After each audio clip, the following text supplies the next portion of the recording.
और मुझे ऐसा महसूस ही नहीं हो रहा कि हम प्रचार कर रहे हैं। ऐसा लग रहा है कि लोगों का इतना प्यार समर्थन मिलने के बाद ना कोई हमें महसूस ही नहीं हो रहा कि इतनी देर से मैं चल रहा हूँ। हमें उम्मीद है कि 1 या 2 तारीख तक हमारी पहली लिस्ट वो आ जानी चाहिए। पार्टी अपने सर्वे आधारित कैसे देगी तो उसमें मेरा नंबर है। पार्टी क्या करेगी पार्टी जाने। मैं अपने लोग जो हैं इनकी सबकी सलाह से काम करने वाला व्यक्ति हूँ। कप्तान साहब ने बहुत सुंदर सी नहर यहाँ ला के दी है मेरे इस कुंभवास गांव के लोगों से। अगर उसमें इंसान की तो बात छोड़ो, अगर भैंस भी गिर जाती तो जिंदा नहीं बचती।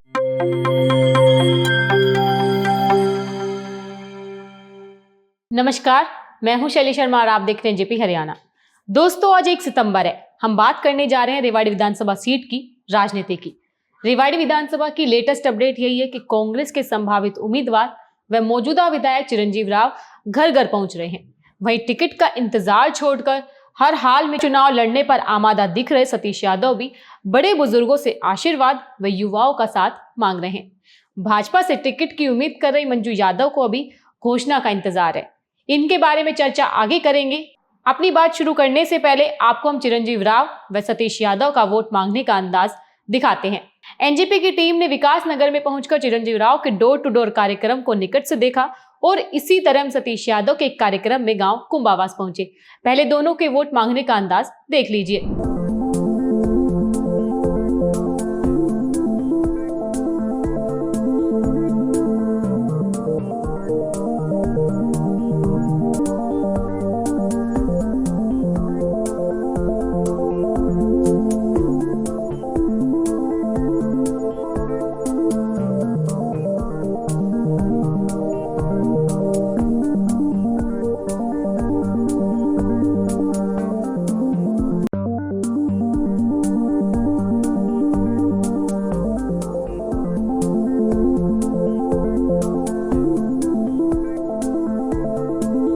हाँ बेटा, तू जीव तो रहे, तेरे सिर पर हाथ रहे गुमारू सदा है और तुम जीता का खड़ा है।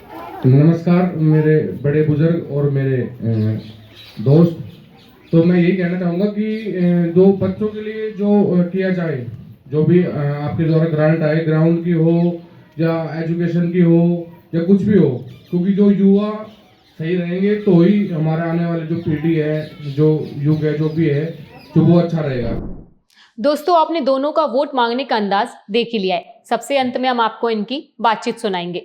हम ये बता दें कि भाजपा व कांग्रेस जैसे प्रमुख राजनीतिक दलों के नेताओं की घोषणा के अनुसार तो अब तक टिकट की घोषणा हो जानी चाहिए थी, लेकिन अभी सब कुछ भविष्य के गर्भ में है। कांग्रेस से मौजूदा विधायक चिरंजीव राव का तो चुनाव लड़ना लगभग तय माना जा रहा है, लेकिन भाजपा से संभावित उम्मीदवार मंजू यादव को चुनाव प्रचार से पहले अभी टिकट का इंतजार है। किसी बड़े उलटफेर की संभावना के कारण उनका प्रचार रुका हुआ है। रेवाड़ी से भाजपा चौंका भी सकती है। यहाँ से कोसली के विधायक लक्ष्मण यादव या किसी अन्य को भी मैदान में उतारा जा सकता है। रणधीर सिंह कापड़ीवास, सतीश यादव ने अभी भी उम्मीद नहीं छोड़ी है। सन्नी यादव का नाम भी अभी राजनीतिक गलियारों में बंद नहीं हुआ है। ये सभी बातें पुरानी है, लेकिन आप ये सुन चुके हैं कि टिकट नहीं मिलने पर भी सतीश यादव का चुनावी मैदान में आना तय सा है। इसी कारण वह प्रचार शुरू कर चुके हैं। सतीश यादव खुद को आम लोगों का साथी बताकर वोट मांग रहे हैं, जबकि चिरंजीव राव की ओर से यह संकेत दिया गया है कि कांग्रेस की सरकार बनने जा रही है। अगर वह सत्ता में आए तो यहाँ की किस्मत बदलेंगे, लेकिन सतीश यादव आज भी इन्हें व उनके पिता कैप्टन यादव को ही यहाँ की बदहाली के लिए जिम्मेदार मान रहे हैं। चुनावी रंगत अभी फीकी है, इसमें रंग तब गहरा होगा जब भाजपा का चेहरा सामने आएगा। अब आप पहले चिरंजीव राव की बातें सुनिए। कब से शुरू किया है आपने घर घर प्रोग्राम? 10 दिन हो गए हमें ये कार्यक्रम करते हुए जनसंपर्क का, और करीबन हमारे 9 वार्ड हो चुके हैं। कैसा रिस्पॉन्स मिल रहा है? बहुत अच्छा रिस्पांस मिल रहा है। आप देख ही रहे हैं कितने लोग मेरे साथ यहाँ पर हैं, और जहाँ जहाँ लोगों के बीच में जा रहे हैं बहुत प्यार मिल रहा है, आशीर्वाद मिल रहा है। और मुझे ऐसा महसूस ही नहीं हो रहा कि हम प्रचार कर रहे हैं। ऐसा लग रहा है कि लोगों का इतना प्यार समर्थन मिलने के बाद ना कोई हमें महसूस ही नहीं हो रहा कि इतनी देर से मैं चल रहा हूँ। कांग्रेस की टिकट अभी जारी नहीं हुई हरियाणा में, आपको क्या लग रहा है, कहाँ देरी हो रही है? देखिए, देरी आपको पता है कि कांग्रेस पार्टी के बहुत सारे लोग थे जिन्होंने आवेदन दिया था टिकटों के लिए। करीबन 2500 से ज़्यादा लोग थे जिन्होंने आवेदन किया है, तो उसके अंदर छटनी होने में समय लगता है। पहले हमारे प्रदेश इलेक्शन कमेटी की मीटिंग हुई थी जिसमें मैं ही मेंबर था, फिर स्क्रीनिंग की मीटिंग होती है, उसके बाद सीईसी में जाते हैं नाम। तो एक लंबा प्रोसीजर है और मुझे लगता है ऐसे लोगों को पार्टी चुन रही है जो अच्छे हैं। तक जारी हो जाएगी। हमें उम्मीद है कि 1 या 2 तारीख तक हमारी पहली लिस्ट वो आ जानी चाहिए। चिरंजीव राव की बातें आप सुन चुके हैं। हम आपको सतीश यादव का छोटा सा भाषण और एनजीपी से हुई उनकी बातचीत सुनवाते हैं। मैं एक बात बड़े गर्व से कहता हूँ, जो बेटा भाई मेरे पास आ गया ना, मैंने उसको कभी शराब पीने दी ना उसको गलत रास्ते पर चलने दिया। मैंने उसको हमेशा अच्छा कुछ नहीं कर पाया, लेकिन उसको रास्ता अच्छा दिखाया। तो मेरा आपसे निवेदन यही है कि आपका बेटा हूँ और अकेला महसूस कर रहा हूँ, और इतना अकेला महसूस कर रहा हूँ कि मैं मेरे पिताजी के जाने के बाद 2009 से लेके और आज तक मैं कोई चुनाव नहीं जीत पाया। जब तक वो थे मैं कोई चुनाव नहीं हारा। तो आज ये जो पगड़ी मैंने अपने पिताजी को बांधी है ना, उनको ध्यान रख के बांधी है। ये जिम्मेवारी आपकी है कि आप सब गाँव को साथ लेके चलोगे। और एक बात आपको कह रहा हूँ कि पगड़ी ना झुकने दूंगा और ना कभी आपको किसी के सामने शर्मिंदा होने दूंगा। सबसे पहले शुरुआत करते हैं आपकी सी चुनावी तैयारी से। कैसी चल रही है तैयारी और कैसा समर्थन मिल रहा है? मैं अपने घर परिवार के लोगों से इनफैक्ट चर्चा करने के लिए आता हूँ, जी। और ये माइक तो इसलिए साथ हो जाता है कि फिर ज़्यादा लोग हम हो जाते हैं तो थोड़ा माइक पे सबको सुन जाए। और मैंने कोई आम घर का बेटा भी राजनीति कर ले उस तरह की एक शुरुआत की है कि माड़ा भी ये ले आए, नहीं तो मैं तो इसका विरोधी हूँ। और मैं पगड़ी पे भी नहीं चाहता कोई 1 रुपया खर्च हो। मैं ये नहीं चाहता कोई चाय पे या पानी पे हज़ारों रुपए खर्च हो। मैं कहता हूँ जो आपके घर में पानी आता है उसको नेता को ज़रूर पिलाओ, ताकि उसको एहसास हो कि मेरी माँ, मेरी बहन, मेरी बेटी किस तरह का पानी पीने पे मजबूर है। जनप्रतिनिधि का काम केवल ये नहीं है कि जो उसको वोट देता उसके काम करे। जिस तरह से साधु और राजनीतिक व्यक्ति को जात नहीं होती, प्रत्येक आदमी उसके हाथ लगा के देख सके, उससे काम कराने की क्षमता रख सके, तो लोगों के बीच में आके बैठो। कुंभवास गांव के नौजवान को इतना मजबूत कर दूंगा कि वो रोड जाम में नहीं जाएगा, वो किसी बस के शीशे तोड़ने नहीं जाएगा।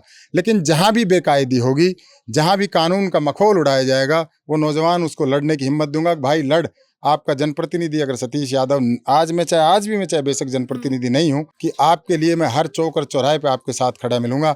और विधानसभा में गया तो आपको ये विश्वास दिला दूंगा कि आपके साथ कोई बेकायदी कर ही नहीं पाएगा। अभी हम आपकी बात सुन रहे थे, भाषण सुन रहे थे, तो उसमें आपने ये कहा कि तैयारी पूरी है, जीतेंगे, चुनाव लड़ेंगे, पार्टी कौन सी है ये नहीं पता। तो क्या भाजपा से उम्मीद कम हो गई है, क्या बात है? नहीं, मुझे तो कभी किसी पार्टियों से ज़्यादा उम्मीद मैं रखता भी नहीं हूँ। मैं तो सीधी जो उम्मीद रखता हूँ अपने लोगों से, जनता से रखता हूँ। पार्टी अपने सर्वे आधारित कैसे देगी तो उसमें मेरा नंबर है। पार्टी क्या करेगी पार्टी जाने। मैं अपने लोग जो हैं इनकी सबकी सलाह से काम करने वाला व्यक्ति हूं। और पार्टी के पास भी कहीं ना कहीं मेरा नाम अगर होगा, उनके जहन में ये बात होगी कि भाई सतीश यादव यहाँ इन लोगों का बेटा और भाई है। हो सकता है आने वाले समय में मैं इस इलाके की जो ये परेशानियां हैं, मैं सारियों को 1 मिनट में दूर मैं भी नहीं करा पाऊँ, लेकिन उन पे सार्थक पहल करेंगे। और वो अपने घर तक नहीं करेंगे, अपने घर के, अपने रिश्तेदारों की ज़मीन को बेशकीमती बनाने के लिए ऐसा बाईपास नहीं बनाएंगे जो लोगों को जान के लाले पड़ गए। 7 अजूबे इस दुनिया में, 8वां अजूबा भाई कैप्टन अजय सिंह ने जो हरिनगर जो जाके बनाया है बेटा, कि यहाँ आपकी पड़ोस में कप्तान साहब ने बहुत सुंदर सी नहर यहाँ ला के दी है मेरे इस कुंभवास गाँव के लोगों से।